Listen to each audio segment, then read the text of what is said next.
ವೀರಪ್ಪ ಮೊಯ್ಲಿ ಸುಧಾಕರ್ ವಿರುದ್ಧ ರಕ್ತ ಕಣ್ಣೀರು ವಿಚಾರಕ್ಕೆ ಸಂಬಂಧಪಟ್ಟಂತೆ ಒಂದು ಎಂಪಿ ಟಿಕೆಟ್ ಪಡೆಯೋಕೆ ಆಗದೇ ಇರುವಂತ ನಿಮಗೆ ಯೋಗ್ಯತೆ ಇದೆಯಾ ಅಂತ ಪ್ರಶ್ನೆಯನ್ನು ಮಾಡಿದ್ದಾರೆ. ಈ ರೀತಿಯಾಗಿ ಮೊಯ್ಲಿಗೆ ಟಾಂಗ್ ಕೊಟ್ಟಿದ್ದಾರೆ ವಿಪಕ್ಷ ನಾಯಕ ಆರ್ ಅಶೋಕ್.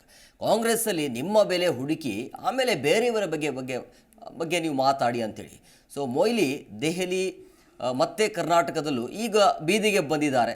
ಸೊ ಅವರ ಮಾನ ಮರ್ಯಾದೆಯನ್ನು ಅವರೇ ಹರಾಜು ಹಾಕಿಕೊಂಡಿದ್ದಾರೆ ಅಂತ ಆಕ್ರೋಶವನ್ನು ಟಾಂಗ್ ಕೊಟ್ಟಿರುವಂಥದ್ದು. ಅಲ್ಲ, ವಯಸ್ಸಲ್ಲೂ ಚಿಕ್ಕೋನು, ಅನುಭವದಲ್ಲೂ ಚಿಕ್ಕೋನು. ಅವರಷ್ಟು ಅನುಭವ, ಅವರಷ್ಟು ಹಿರಿಮೆ, ಅವರಷ್ಟು ಎತ್ತರದ ವ್ಯಕ್ತಿ ಕಾಂಗ್ರೆಸ್ ಪಾರ್ಟಿ ಅವ್ರಿಗೆ ಯಾಕೆ ಇಲ್ಲಿಂದ ಗೋ ಬ್ಯಾಕ್ ಅಂತ ಹೇಳಿದ್ರು. ಅದನ್ನು ಅವ್ರು ಅವತ್ತು ಹೇಳ್ಬಿಟ್ರೆ ಮುಗಿದೋಯ್ತು ಅಷ್ಟೇ. ಇಷ್ಟೆಲ್ಲ ಅವರು ಕಾಂಗ್ರೆಸ್ ಪರವಾಗಿ ಮಾತಾಡೋವಂಥವ್ರಿಗೆ ಕಾಂಗ್ರೆಸ್ ಅವರು ಅರ್ಜಿನೇ ಸ್ವೀಕಾರ ಮಾಡಲಿಲ್ಲ. ಅವ್ರದ್ದು ಹಾಳಾಗೋಯ್ತು ಅಂದರೆ ಅವ್ರನ್ನ ಅರ್ಜಿನೇ ಸ್ವೀಕಾರ ಮಾಡಿಲ್ಲ. ಇವ್ರಿಗೆ ಟಿಕೆಟೇ ಇಲ್ಲ. ಆಮೇಲೆ ಹೇಳಿದ್ರು ಕರ್ನಾಟಕ ಕಾಂಗ್ರೆಸ್ ಮೋಸಗಾರರು ಇಲ್ಲಿರೋರೆಲ್ಲ.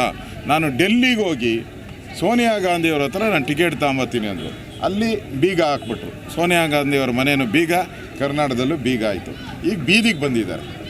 ಬೀದಿಗೆ ಬಂದಿರೋ ವೀರಪ್ಪ ಮೊಯ್ಲಿ ಬಗ್ಗೆ ಮಾತಾಡೋದ್ರ ಬಗ್ಗೆ ನಾನು ಯಾಕೆ ಮಾತಾಡಲಿ?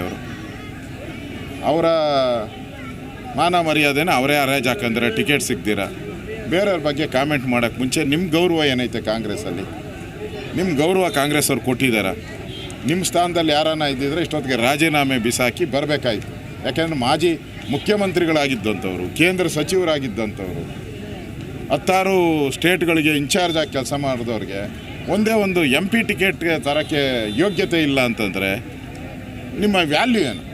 ಫಸ್ಟು ನಿಮ್ಮ ಕಾಂಗ್ರೆಸ್ಸಲ್ಲಿ ನಿಮ್ಮ ವ್ಯಾಲ್ಯೂ ಎಲ್ಲಿದೆ ಅಂತ ಹುಡುಕಿ ಆಮೇಲೆ ಬೇರೆಯವ್ರ ಮೇಲೆ ಕಾಮೆಂಟ್ ಮಾಡೋದು ಒಳ್ಳೆಯದು ಅಂತ ಅನಿಸುತ್ತೆ. ಅಷ್ಟು ಜಿ ಕನ್ನಡ ನ್ಯೂಸ್ ಈಗ ನಿಮ್ಮ ಮನೆಯಲ್ಲೇ ನೋಡಿ.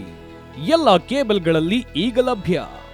ಸನ್ Direct 292, Jio TV 1334, U digital 162, city cable 51, GTPL 17, Abhishek cables 821, Rockline telecommunication 51, Shri Basaveshwara number 60, Vinayaka digital number 53, in digital number 896ರಲ್ಲಿ. ನಿಮ್ಮಿಸ್ತದ ಜಿ ಕನ್ನಡ ನ್ಯೂಸ್ ನೋಡಿ ಆನಂದಿಸಿ.